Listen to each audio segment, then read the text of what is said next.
Solution बोलते हैं। इसमें थोड़ा सा एक बात आप समझ लीजिए कि विलयन जैसे दो या दो से अधिक पदार्थों का, कितने पदार्थ होंगे? दो या दो से अधिक, दो या दो से अधिक पदार्थ होते हैं, उनका समांगी मिश्रण। कैसा मिश्रण? समांगी। समांगी कहें तो ऐसे घटक जिनको हम एक दूसरे से अलग न कर सकें, सेपरेट न कर सकें, वो घटक होता है क्या? समांग। क्या बोलते हैं इसको? समांग बोलते हैं, समांग मिश्रण। तो इस तरह से हम विलयन को डिफाइन कर सकते हैं क्या, कि दो या दो से अधिक पदार्थों का जो समांगी मिश्रण होता है वो विलयन होता है। बात समझ में? दो या दो से अधिक पदार्थों का जो समांगी मिश्रण है वो विलयन होता है। इसको डिफाइन कर सकते हैं ऐसे भी कि solution are a homogeneous mixture of two or more metals. अब इसमें हम कंपोनेंट देखेंगे कि जो विलयन होता है, विलयन के दो कंपोनेंट होते हैं। विलयन के कंपोनेंट कहें तो अवयव, कितने अवयव होते हैं? दो होते हैं। एक होता है विलेय, कौन होता है? विलेय होता है, और दूसरा कौन होता है? विलायक होता है। तो विलेय और विलायक, विलेय ये को हम बोलते हैं सोल्यूट, और विलायक को सॉल्वेंट बोलते हैं। तब आपके सामने समझने की बात यह आएगी कि किसको हम विलेय बोलेंगे और किसको विलायक बोलेंगे। तो ऐसे जान लीजिए कि विलयन में जिस घटक, जिस अवयव, जिस कंपोनेंट की मात्रा बहुत कम होती है वो विलेय होता है, और जिस कंपोनेंट की मात्रा ज्यादा होती है वो होता है विलायक। इसको ऐसे भी डिफाइन कर सकते हैं कि जो पदार्थ विलायक में घुलता है, विलायक में जो पदार्थ घुलता है वो होता है विलेय। विलायक को डिफाइन कर सकते हैं कि विलेय जिसमें घुलता है, विलेय जिस पदार्थ में घुलता है वो होता है विलायक। और इन दोनों को सामूहिक रूप से, विलेय और विलायक दोनों को सामूहिक रूप से क्या बोलते हैं? विलयन। बात समझ में कि विलेय और विलायक दोनों विलयन के घटक होते हैं। और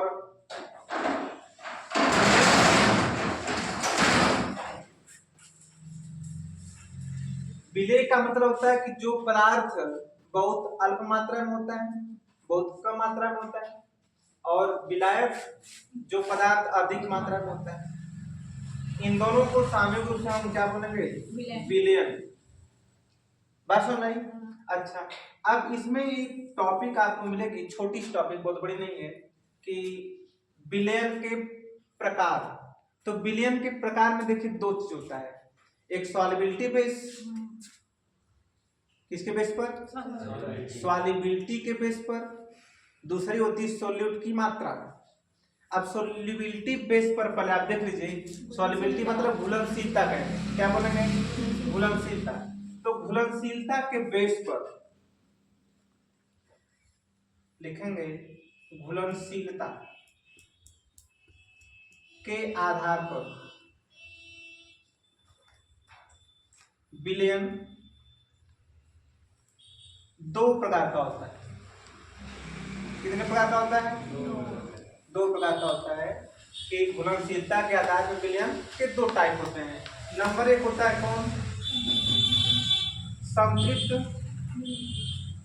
क्या बोलेंगे? संतृप्त विलयन कहेंगे, संतृप्त विलयन। इसे अंग्रेजी में कहेंगे सैचुरेटेड, क्या बोलेंगे? Saturated solution. बात समझ में? जो सेकेंड नंबर होता है ये होता है असंतृप्त। दूसरा नंबर असंतृप्त विलयन होता है, इसे बोलते हैं अनसैचुरेटेड। Unsaturated solution. ठीक है, अब हम इनको बारी बारी से परिभाषित करेंगे, आप भी समझेंगे किस तरह से बताया गया है। तो संतृप्त विलयन को जरा समझिए। कहेंगे कि जब विलायक में जो सॉल्वेंट आपने लिया था उस सॉल्वेंट में विलेय जो सोल्यूट है उसका घुलना अगर बंद हो जाए, और जो सॉल्युबिलिटी है अगर बंद हो जा रही है, आगे से पदार्थ नहीं घुल रहा है, तो उसे बोलते हैं संतृप्त विलयन। जैसे एग्जांपल के तौर पे समझिए कि हमने ले लिया कितना चीनी, क्या लिया हमने, चीनी लिया, और जल ले लिया। चीनी सोल्यूट है, जल सॉल्वेंट विलायक है, इन दोनों को मिलाएंगे तो विलयन बनेगा।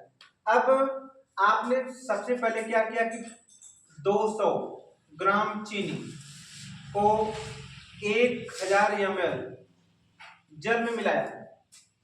इसकी टाइमिंग में हमने देखा तो 5 मिनट, कितना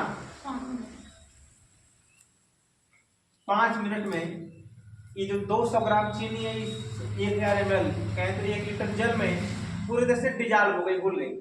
लेकिन फिर हमने क्या किया कि 200 ml कितना, सॉरी 200 ग्राम चीनी को फिर इसी जल में मिलाया जिसमें पहले से हमने 200 ग्राम चीनी को मिलाया था। अब देखेंगे कि इसका जो काउंट टाइम है वो काउंट टाइम बढ़ जाएगी, मतलब जो विलेय होने की दर है, इसके घुलने की दर है वो थोड़ा बढ़ जाएगी। ऐसे करते करते आप 100 ग्राम 50 ग्राम जब चीनी मिलाते जाएंगे तो एक सिचुएशन ऐसी आएगी कि उसमें चीनी के जो क्रिस्टल हैं, दाने हैं, वो नहीं घुलेंगे। बात समझ आई? चीनी के दाने नहीं घुलेंगे।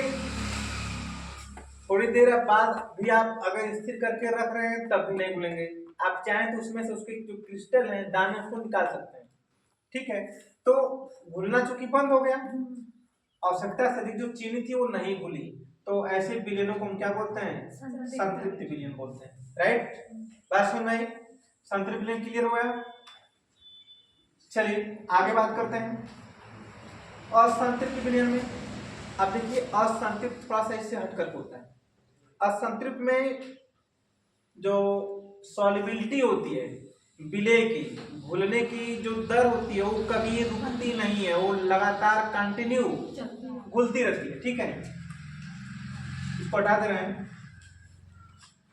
जैसे में आप ले लीजिए एक ऑर्गेनिक सॉल्वेंट, क्या मान लीजिए डीजल ले लिया आपने, क्या ले लिया, डीजल। और जो दूसरा विलेय है उसको ले लिया क्या, केरोसिन। क्या आपने ले लिया भाई, केरोसिन ले लिया। अब डीजल जो सॉल्वेंट है विलायक है, इसमें आप केरोसिन को कितना भी मिलाते जाएंगे, कितना भी मिलाते जाएंगे, लेकिन इसकी सॉल्युबिलिटी इसमें रुकेगी नहीं। तो हमने यही बताया कि अगर सॉल्युबिलिटी रुक नहीं रही है, वो लगातार घुलता जा रहा है, तो ऐसे विलयन को हम असंतृप्त विलयन बोलते हैं। ठीक है ना, मतलब क्या, एक बार और थोड़ा देख लीजिए कि अगर विलायक में विलेय की सॉल्युबिलिटी, घुलनशीलता स्टॉप हो जा रही है, रुक जा रही है, तो ऐसे विलयनों को हम क्या बोलेंगे, संतृप्त विलयन बोलेंगे। अगर पदार्थ का घुलना बंद न हुए तो ऐसे विलयन को असंतृप्त विलयन बोलते हैं। ठीक है, इसका जो दूसरा कंसेप्ट है, हमने बताया था एक चीज की सॉल्युबिलिटी का बेस, घुलनशीलता का बेस, दूसरा है मात्रा। किसकी मात्रा, विलेय। विलेय की मात्रा की बात किया जाए तो उसके आधार पर भी विलयन के कितने प्रकार होते हैं, 2 प्रकार होते हैं। क्या मतलब कि जो विलेय कम है या उसकी मात्रा अधिक है, अगर ऐसे बेस पर हम देखेंगे तो विलयन कितने प्रकार के होंगे भाई, 2 प्रकार के। उसके भी 2 ही प्रकार हैं। जरा देखा जाए कौन कौन से 2 प्रकार हैं। हमने बात किया क्या, विलेय की मात्रा। किसकी मात्रा भाई, विलेय की मात्रा। विलेय की जो मात्रा थी इसके आधार पर भी विलयन कितने प्रकार के हैं, विलेय की मात्रा के आधार पर भी विलेय कितने प्रकार के होते हैं,